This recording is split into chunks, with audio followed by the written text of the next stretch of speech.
আসসালামু আলাইকুম।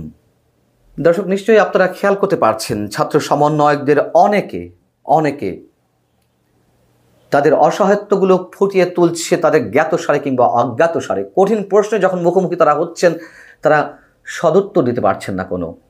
এবং আমি যে কথাগুলো এই মুহূর্তে বলতে চাচ্ছি তা একটি বিশেষ টকশোকে কেন্দ্র করে। আপনারা অনেকে এর মধ্যে দেখেছেন সিনিয়র সাংবাদিক এবং চৌকা উপস্থাপক খালিদ মহিউদ্দিনের একটি টকশো বা ঠিকানায় খালিদ মহিউদ্দিন, তার একটি এপিসোডে ছাত্র সমন্বয়কদের অন্যতম এবং জাতীয় নাগরিক কমিটির সভাপতি বা আহ্বায়ক নাসিরউদ্দিন পাটোয়ারি, তিনি যে মুখোমুখি হলেন, তাকে যে প্রশ্নগুলো করা হলো, একটা প্রশ্নের সদুত্তর দিতে পারেননি এবং তার অসহায়ত্ব প্রকাশ পেয়েছে এক ধরনের, আমরা বলতেই পারি।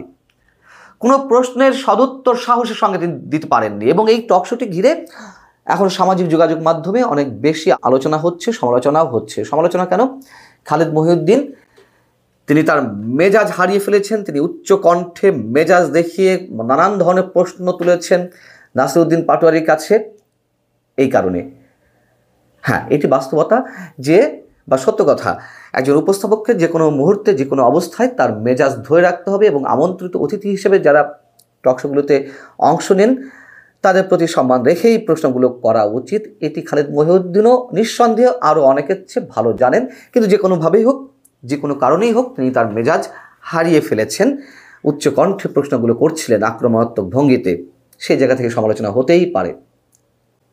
কিন্তু খালিদ মহিউদ্দিন যে প্রশ্নগুলো ছুড়ে দিয়েছেন নাসিরউদ্দিন পাটোয়ারির কাছে, তার উত্তরগুলো তিনি কি দিয়েছেন আমাদের সামনে তো স্পষ্ট হলো। তিনি যে প্রশ্নগুলো করতে পারেন, হয়তো আমরা এদেশে বসে অনেকেই করতে পারি না। অনেকে বলবেন সাহসের অভাবে, না, সেটি নয়। বাস্তবতার জায়গা থেকে আমরা অনেকে করতে পারি না। সাহস হয়তো অনেকের আছে।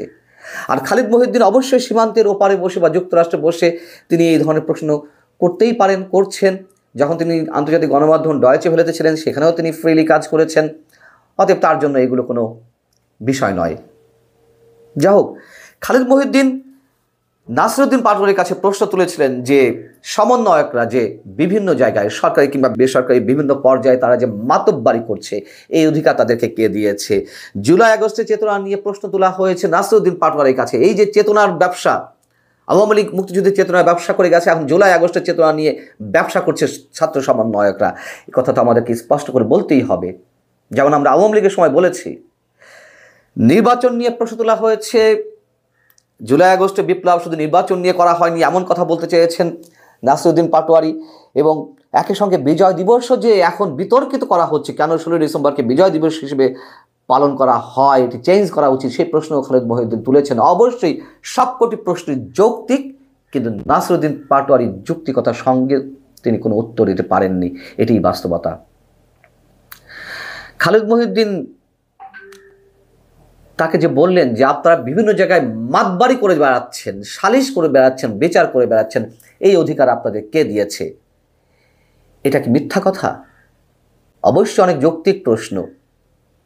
এবং কিংস পার্টি প্রসঙ্গেও প্রশ্ন করা হয়েছে।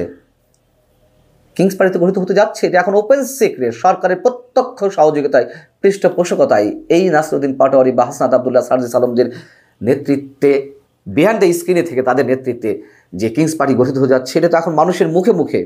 সেটা নিয়ে তিনি বলেছেন যে না, আমরা জরিপ চালিয়েছি, 62% মনে করেন না যে কিংস পার্টি হচ্ছে, মাত্র 38% বা 28% মনে করে যে কিংস পার্টি হচ্ছে। অতএব বেশিরভাগ মানুষ মনে করে। এই জরিপটা তারা কোথায় চালালেন, কোথায় করলেন? খালিদ মহিউদ্দিন নির্বাচনের তারিখের বিষয়ে বলছিলেন যে আপনারা বলছেন নির্বাচন বড় বিষয় নয়, এবং জুলাই আগস্টের গণ অভ্যুত্থান শুধুমাত্র নির্বাচনের লক্ষ্যে হয়নি। অবশ্য হয়েছে। এই কথা খালিদ মহিউদ্দিন যেমন উত্তরটা চেয়েছেন, আমিও সেই একই সাথে বলতে চাই। অবশ্যই শেখ হাসিনার পতনের জন্যই এই গণ অভ্যুত্থানটি হয়েছিল। এটি কোনো বিপ্লব নয়।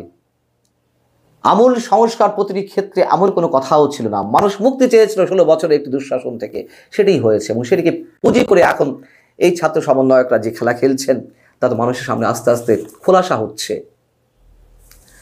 খালিদ মহিউদ্দিন খুব স্পর্শকাতর যে প্রশ্নটি আমি এর আগে আপনাদের সামনে জানিয়েছি, 16 ডিসেম্বর নিয়ে কি হচ্ছে, 26শে মার্চ নিয়েও কি হতে পারে, 16 ডিসেম্বর বিজয় দিবস থাকবে না, এখন এমন একটি রব তোলা হয়েছে।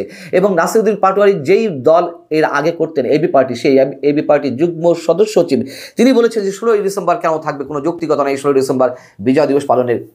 সেই জায়গা থেকেও তিনি কোনো উত্তর দিতে পারেননি। আমি বলছি নাসিরউদ্দিন পাটোয়ারির কথা। এবং আওয়ামী লীগের পুনর্বাসন তারা কোনো অবস্থাতেই চায় না। খুব ভালো কথা, আওয়ামী লীগের পুনর্বাসন কোনোভাবেই চায় না।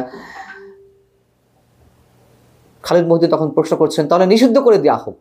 বড় অদ্ভুত উত্তর পেলাম আমরা নাসিরউদ্দিন পাটোয়ারির কাছ থেকে।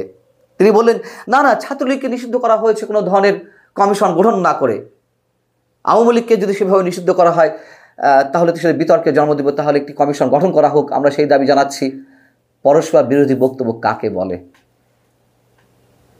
তাহলে ছাত্রলীগকে যে নিষিদ্ধ করা হলো তারা প্রতিবাদ করুন যে না, ছাত্রলীগ নিষিদ্ধ করা ঠিক নয়, বিচারিক প্রক্রিয়ার মাধ্যমে নিষিদ্ধ করা হোক, তা তো বলছেন না। আবার বলছেন যে না, আওয়ামী লীগকে নিষিদ্ধ করার বিষয়ে মিনমিন করে কথা বলছেন যে কমিশন গঠন করতে হবে, সেই বিষয়ে কিছু বলছেন না।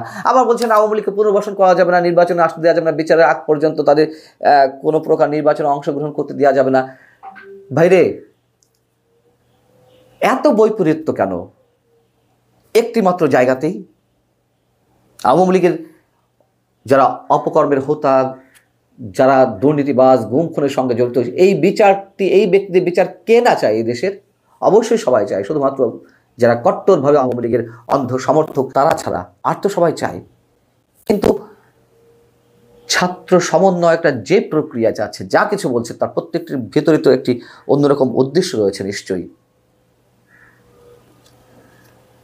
এই সব জায়গা থেকে আমার কাছে মনে হয়েছে নাসিরউদ্দিন পাটোয়ারি বা অন্য সমন্বয়করা এইসব প্রশ্নের মুখোমুখি পড়লে আসলে খেই হারিয়ে ফেলছেন, তাদের কোনো উত্তর নেই। এবং তাদের যে সদুত্তরের অভাব, কোনো ধরনের স্বচ্ছতার অভাব থাকলে সেগুলো তো পরিষ্কার হয়েই ওঠে। খালিদ মহিউদ্দিনকে এই জায়গা থেকে যারা সমালোচনা করছেন তারা আবার ট্যাগ লাগিয়ে দিচ্ছেন। এই ট্যাগ লাগানোর চেষ্টা নাসিরউদ্দিন পাটোয়ারি নিজেও তার টকশোর মধ্যে করেছেন যে জুলাই আগস্টের চেতনার সাথে বিট্রে করা হচ্ছে, প্রতারণা করা হচ্ছে। প্রতারণা কীভাবে তারা করেছে এই বিষয়ে নিশ্চয়ই আমি আলাদা একটি কন্টেন্টে কথা বলবো, নিশ্চয়ই আপনাদের কাছে আমি সেই প্রতিশ্রুতি রাখতে পারি। কিন্তু এই যে আওয়ামী লীগ যেমন জামাত, রাজাকার, আলবদর বলে 16 বছর ট্যাগ লাগিয়েছে, এখনও সেই ট্যাগিংয়ের রাজনীতি চলছে, এই বিষয়েও আমি এর আগে কথা বলেছি। ঠিক একইভাবে খালিদ মহিউদ্দিনকে যারা সমালোচনা করছেন তারা একইভাবে ট্যাগ লাগানোর চেষ্টা করছেন। কিন্তু খালিদ মহিউদ্দিন তো ডয়েচে ভেলে থাকতে আওয়ামী লীগের বিরুদ্ধে অনেক ধরনের প্রশ্ন উত্থাপন করেছেন, এই কথা তো সত্য কথা। আমরা আওয়ামী লীগের দুঃশাসনের বিরুদ্ধে কথা বলেছি, এখন যা চলছে অবশ্যই তার বিরুদ্ধেও কথা বলবো, কোনো সমস্যা নেই।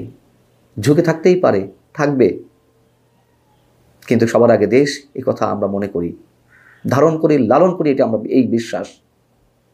আল্লাহ হাফেজ।